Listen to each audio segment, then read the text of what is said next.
Merci Pierre. Donc maintenant que toute la configuration et que les services sont opérationnels, on va pouvoir passer au dernier chapitre qui concerne les accès pour les utilisateurs finaux.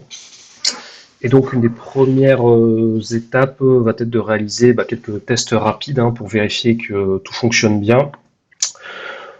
Donc ici, pour ce faire, maintenant que nous avons suivi toute cette procédure de bascule et de migration vers les services Windows Virtual Desktop, on se retrouve donc dans cette configuration finale et on va se placer dans le contexte d'un utilisateur interne, mais également d'un utilisateur externe pour vérifier que tout fonctionne. Et donc pour réaliser un premier test, on peut utiliser directement le Web Access. Donc on a ici l'URL en haut qui permet de se connecter au portail web. On va se connecter avec l'UPN donc, de l'utilisateur.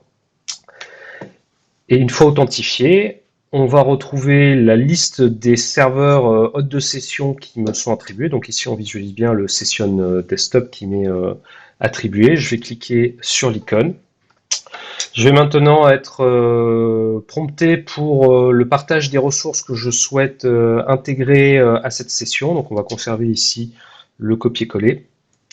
Et je vais maintenant rentrer les credentials Active Directory pour rentrer en session sur la machine. Donc ici on peut utiliser le login Active Directory dans son format SAM traditionnel ou l'UPN qui a été configuré. Voilà, on accède donc ici au serveur hôte de session, on visualise donc bien le bureau et je peux contrôler également que le profil FSLogix a bien été monté et est disponible dans la session. Donc maintenant, pour profiter de l'ensemble des fonctionnalités de Windows Virtual Desktop, on peut regarder la partie déploiement du client riche.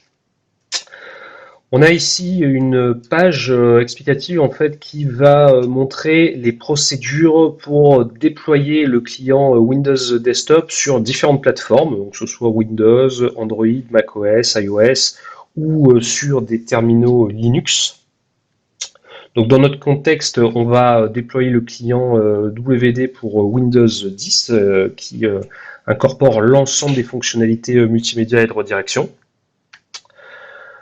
Donc on récupère le MSI, on va lancer l'installeur, donc l'installeur assez simple, on va première étape donc cliquer sur suivant, on va accepter les termes de l'accord de licence. Et puis ensuite ici on a deux options.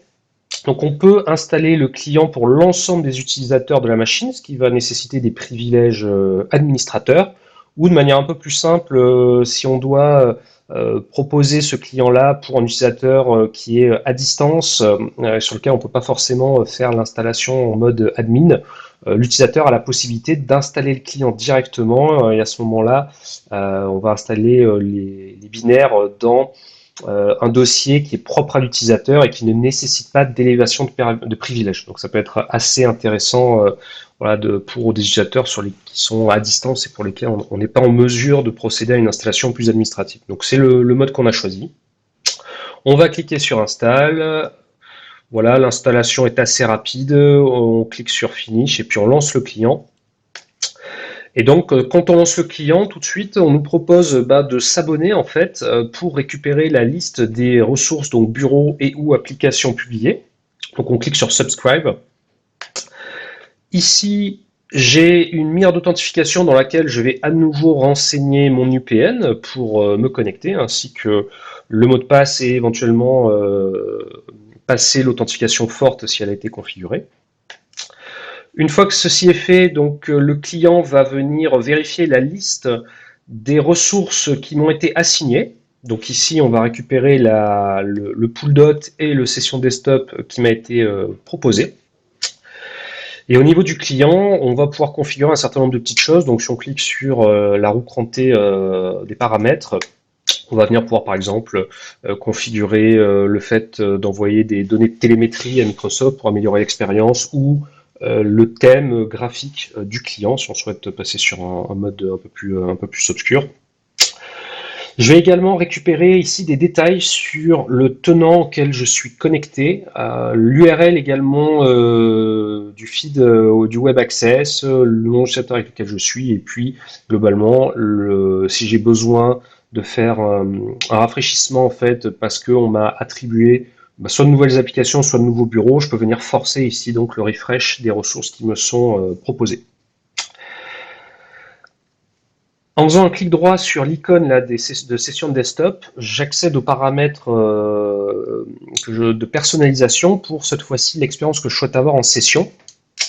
Donc je peux venir ici décocher le fait d'utiliser les paramètres par défaut et je peux forcer un certain nombre d'éléments comme la configuration de la résolution, le fait d'utiliser du multiscreen et également de faire en sorte que la session RDP soit parfaitement alignée sur l'écran que j'utilise. Voilà, donc on peut venir tweaker ces paramètres-là avant de se connecter.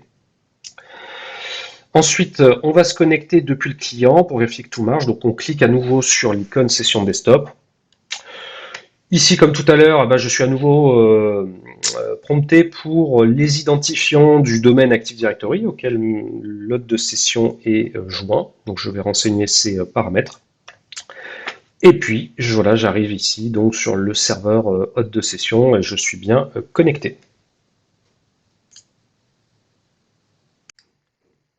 Voilà, on arrive maintenant au terme de cette session.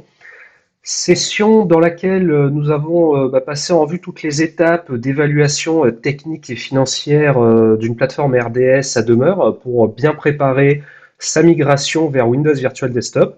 Et puis on vous a montré également comment concrètement opérer la bascule opérationnelle à la fois des serveurs DSH, mais aussi comment traiter les profils utilisateurs que vous pouvez avoir au format UPD pour les convertir dans le nouveau modèle de conteneur FSLogix.